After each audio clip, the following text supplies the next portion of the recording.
এবং কিভাবে আপনারা নিজেরা আগে যখন বিশেষ করে প্রথম দিনই বলেছেন নারীর কুড়িগ্রাম, এটি হচ্ছে গ্রাউন্ড রিয়েলিটি, অর্থাৎ গ্রামীণ পর্যায়ে এটি হচ্ছে বাস্তবতা। আমাদের মায়েদের বা মেয়েদের যদিও population wise 50.8% of total population female, but বাংলাদেশের আর্থ সামাজিক অবস্থা, ধর্মীয় এবং রাজনৈতিক সব কিছু মিলিয়ে নারীদের এম্পাওয়ারমেন্ট অথবা ক্ষমতায়ন এর ইতিহাস খুব বেশি দিনের না। এটি মনে করেন গত প্রায়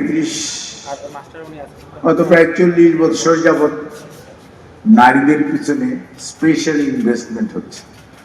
এর আগ পর্যন্ত হয়তো এটার বেশি গুরুত্ব ছিল না, এবং যখন নারীদেরকে এডুকেশনের ব্যাপারে সবচেয়ে বেশি সহযোগিতা করা হয়েছে ইন্ডিয়া 91, 92, 93, 94, 96, ওই সময়ই প্রথম মেয়েদেরকে বিনা বেতনে স্কুলে যাওয়া, বিনা বেতনে স্কুলে পড়তে পারা, বিনা বেতনে বই দেওয়া, এগুলো করে করে আগে মেয়েদের স্কুলিংটা মানুষ দুটো বাচ্চা থাকলে ছেলেটাকে বেশি ইনভেস্ট করতো, মেয়েটাকে কম ইনভেস্ট করতো। That was the ground reality. You need to এটার বাস্তবতার স্বীকার করতে কোনো লজ্জা থাকা উচিত না। এবং পরবর্তীতে যখন মেয়েগুলোকে বা মেয়েরা স্কুলে যাওয়া শুরু করলো, তখন প্রথম প্রাইমারি, তারপরে ক্লাস 8, তারপরে 10 ক্লাস, দেন 12 ক্লাস, এবং গ্রাজুয়ালি মেয়েদের এডুকেশন, মেয়েদের অংশগ্রহণ, কিভাবে বিভিন্ন সামাজিক কর্মকাণ্ডে এবং তার পরিবারের ক্ষমতায়নে ডেভেলপ করা যায়, ইনভলভ করা যায়, অংশগ্রহণ বাড়ানো যায়, সেই হিসেবে অনেক কাজ হয়েছে, কাজ চলছেও। সব সময় এখানে একটা কথা একজন বলেছেন যে আমরা আর সুবিধাভোগী বা উপকারভোগী থাকতে চাই না, আমরা এটাতে অংশগ্রহণ করতে চাই। আমরা আমাদের কাজের ধরন, অর্থাৎ একটি মানুষকে যদি তার শিক্ষা দেওয়া হয়, এডুকেশন দেওয়া হয়, সাথে যদি তাকে দক্ষতা অর্জনের জন্য সাহায্য করা হয়, এবং পরবর্তীতে সেই দক্ষতাকে কাজে লাগিয়ে সমাজে কিভাবে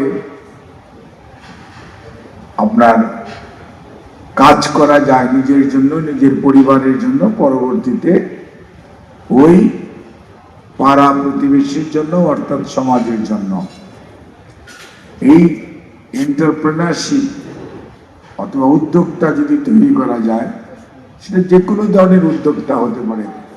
যে মনে করেন আপনারা সোলারের মাধ্যমে পাওয়ার জেনারেট করে একটা কৃষি সেচ পাম্প কীভাবে চালাবেন, এবং ওটা থেকে হয়তো 50 বিঘা জমি আছে, সবার কাছে একটা চার্জ ধার্য করলেন, যেটার জন্য এত লক্ষ টাকা লাগছে, বেশি টাকা লাগেনি, হয়তো 2 লাখ বা 4 লক্ষ টাকা লেগেছে। এই টাকাটা আবার কীভাবে রিকভার করা যাবে, অর্থাৎ তোলা উঠে আনা যাবে, এবং এটা আবার এই 50 বিঘার জমির মালিকদের কাছ থেকে এটা সার্টেন টাইমে তুলে এনে আবার, এটাই উদ্যোক্তা, যে আপনি এটা করে আবার পার্শ্ববর্তী আপনারটা দেখা দেখে আরেকজন করবেন।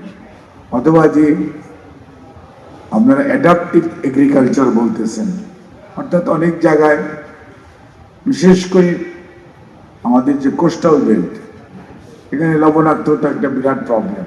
খালি কোস্টাল বেল্টে না, ফরাক্কাবাদের কারণে আমাদের পুরো দক্ষিণাঞ্চল, দক্ষিণ পশ্চিমাঞ্চল আপনার লবণাক্ততা, আমাদের রেগুলার যে মিঠা পানির নদী ছিল সেগুলোর মধ্যেও আপনার লবণাক্ততা একটা বড় প্রবলেম।